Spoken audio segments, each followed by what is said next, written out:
I can't be the only person who wants to see a full-length version of that SNL skit with Pedro Pascal. People say you used to drive? People say a lot of things. You got a name? It's a me. Mario. Make it happen, HBO.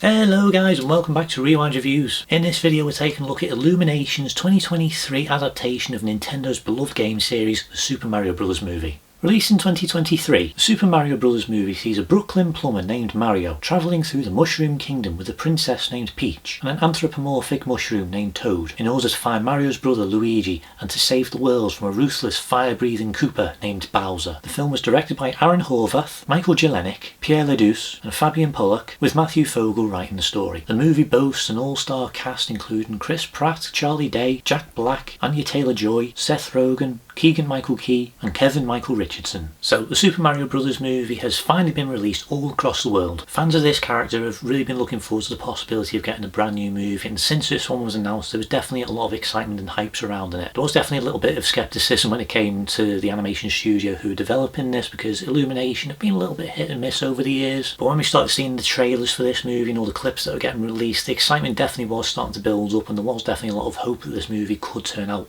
so much better than the 1993 version. When it comes to my own experience when it comes to the Super Mario games, I wasn't really a huge fan of them growing up. There wasn't something that I really sort of regularly played. I did play things like Super Mario Sunshine and Mario Kart and the original Donkey Kong. There also used to be a Donkey Kong TV series that I used to watch a lot. I don't know if anyone remembers that, but my video game experience growing up was more oriented towards things like Sonic the Hedgehog and Kingdom Hearts and Spyro. So the possibility of getting a brand new Mario movie didn't really bother me one way or another. But like the fans, once the trailers started getting released and we started seeing a bit more footage of what was actually going to be happening, I was definitely starting to look forward to it a little bit more. Video game adaptations haven't exactly had the best reputation, with a few hit and misses over the years, to the point where the term the video game movie curse kind of became a bit of a thing, but I don't necessarily think that there really is one, because there have been some really good ones over the years, most recently the two Sonic movies and The Last of Us. I mean, even Detective Pikachu is actually pretty good, and I'm not even really a Pokemon fan, so it was definitely quite interesting seeing this movie and seeing the critical and audience response to this movie before actually going to go and see it. I was definitely a bit curious about what side of it I was really going to fall on, because audiences seem to be really enjoying this movie and saying that it is pretty good, whereas critics seem to be a bit more split on it, almost a little bit too harshly sometimes. And now that I've actually seen it, I can definitely say that I am a bit more oriented towards the audience side of things, but I can see where a few critics are coming from. So let's start off with the cast. When it comes to the cast for this movie, there's some really big names involved in this, with Keegan-Michael Key, Anya Taylor-Joy, Jack Black. There's some really big names that are involved in this, but headlining everything is Chris Pratt as Mario. Now when he was announced to be playing Mario in this movie, there was definitely a bit of backlash surrounding his casting. And I do definitely get where some people are coming from. This did kind of resurface the voice acting debate. There have been a lot of voice actors like Tara Strong, for instance, who has expressed a lot of displeasure when it comes to Hollywood tending to kind of stick more towards celebrities for these bigger animated roles rather than voice actors who are trained to do it. And I do understand both sides of this debate, because there are definitely some movies which probably could benefit from having bigger celebrities involved, but then there are a lot of others that don't, and I feel like Mario is somewhere in the middle, because I feel like the IP alone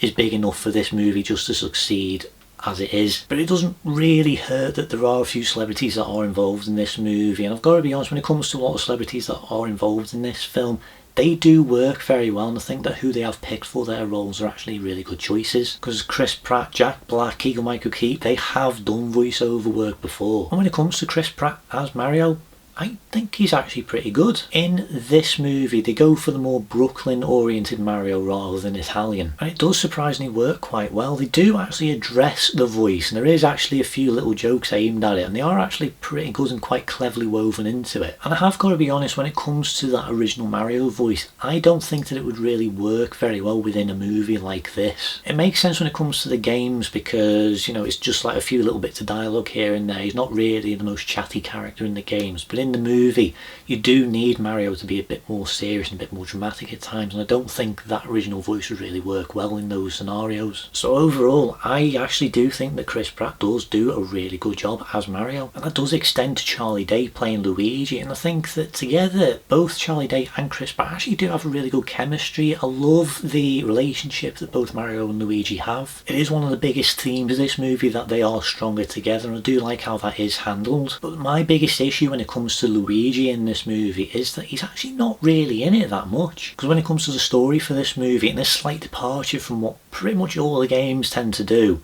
Luigi is the one who gets kidnapped by Bowser and Mario has to go and save him, so Luigi's kind of out the picture for a good chunk of this movie. And I do think that is a little bit disappointing because we don't really get to see that much of Mario and Luigi together, the Super Mario Brothers. So that's definitely one thing that if they do go ahead and make sequels and spin-offs and all sorts in the future, that I would like to see being changed. But when it comes to Charlie Day's acting in this movie, I do think that he is really good. I think he is absolutely brilliant as Luigi. I love his scenes with Mario, I love his scenes with Bowser. I definitely think he is one of the stronger voice talents in this movie. I've got to be honest, when it comes to most of the voice talent that is in this movie, I do think that everyone is actually pretty decent in their roles. I really like Keegan-Michael Key as Toad. I think he does have some of the funnier moments and I do like how that is handled. I do like a few of the more minor characters like the Penguin King, who's just got this really bellowing deep voice. I'm a bit split on Seth Rogen playing Donkey Kong. Donkey Kong is probably my favourite Super Mario character. I do like his scenes, I do like the sequences between him and Mario. I do think that there is a really good chemistry between them and a really good rivalry that is built up over the movie. And I personally don't mind Seth Rogen as Donkey Kong. I do think he is a pretty decent choice for that role, but when it comes to how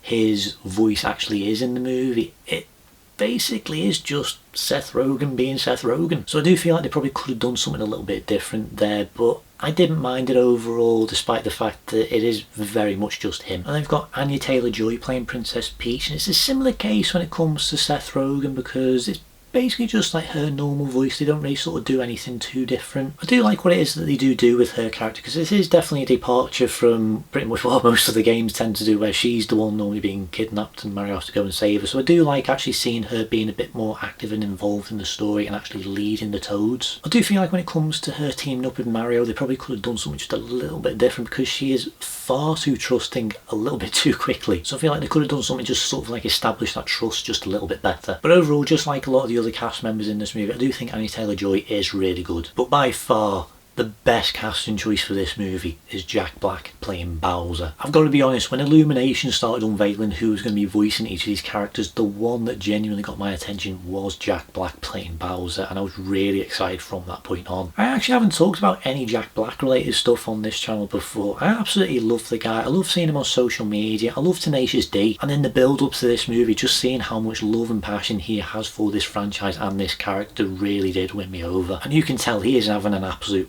blast doing this movie. He's probably the one that you probably won't be able to tell who it is, because he does put on a very deep voice. It doesn't sound like Jack Black at all. Even though there are a few scenes where it does sound more and more like Jack Black than usual, especially when Bowser starts singing. But I really do like what it is that they do with Bowser in this movie, because he is basically just a video game Bowser where he's just wanting to take over the world. He's just big, evil, scary. But I like that there is a bit of a twist with one thing that he is after, with the way that he's actually like pining after Princess Peach. I really do like that angle. I think that does add to some really funny moments in this film. He is easily one of the best parts of this movie, and I do think that the movie would be a lot emptier without him. I mentioned the story a little bit earlier, so I'm just going to go over that a bit more here. When it comes to the overall plot for this movie, it is basically just what they do in the games, with Luigi being kidnapped and Mario has to go and save him. It is a very, very simple story, but I do think that it is the right direction for them to go in when it comes to this story and this franchise. Because it doesn't need to be complicated. I mean, this is definitely a movie that is geared more towards families and kids. And the way that it's done, it does allow for a lot of action, a lot of comedy and a lot of moments between the characters. But when it comes to the pacing for this movie, it is definitely a bit off, because this is a very fast film. The runtime is about an hour and a half thereabouts, and it really does feel like the movie is kind of rushing to kind of get through everything. Because I'll be honest, there are a few scenes that did feel like they were sort of trimmed down, maybe just a little bit. There is one sequence that is featured in the trailers, and in that scene it's got Mario, Peach and Toad walking across this wooden bridge, and there's all these fish jumping over them, and then one of them jumps on Mario and Peach has to pull it off. That isn't even in the movie, so I don't really understand why that was featured in the trailers. So I do think that the hour and a half runtime is actually really short for this film. I think that they could have extended it out a bit more, because I would have liked to have seen a bit more adventure. I would have liked to have seen the characters actually going off and exploring these environments, and also would have liked more time for the characters to be a bit more developed and fleshed out, because I feel like that's something that they really could have done with. But the story as is,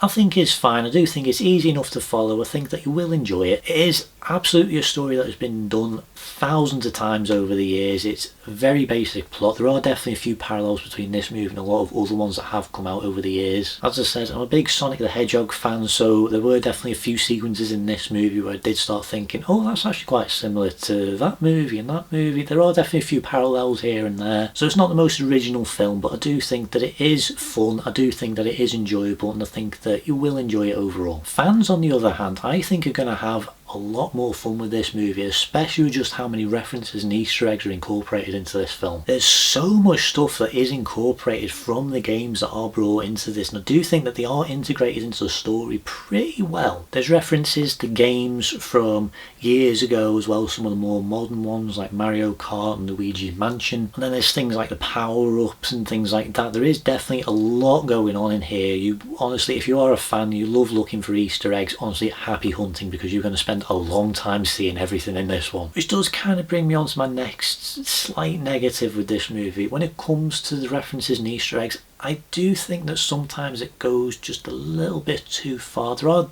a lot of references in this, and sometimes I do think that there are maybe one too many. I think that they could have just trimmed down how much was going on. It's not necessarily on the same level as something like Ready Player One, which just kind of felt the need to just like throw in so many Easter eggs to the point where it was just like, is there any point to this whatsoever? All the Easter eggs and references are incorporated into this in a way that does make sense.